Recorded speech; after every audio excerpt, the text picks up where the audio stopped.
السلام علیکم ورحمت الله وبرکاته.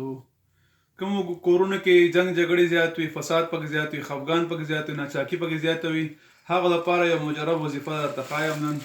هغه دا ترتیب یې دا دی چې کومه زنانه کورونو کې اوړه غږي نو ښه ترتیب اول دی اودس وکړي. اودس نه بعد دی چې کله اوړه غږي نو هغې نه مخکې 3 پیره صورت کوثر ووایي چې کوم خویندو ته ورځي خو صورت کوثر یې 3 پیره وایي انا اعطیناک الکوثر.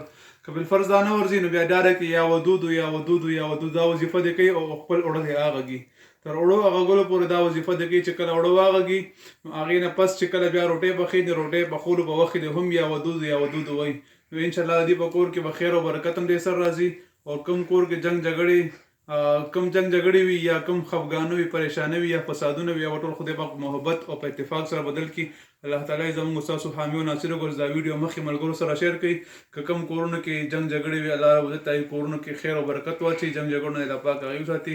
الله تعالی زموږ ستاسو حامي او ناصر وګرځي. السلام علیکم ورحمت الله وبرکاته.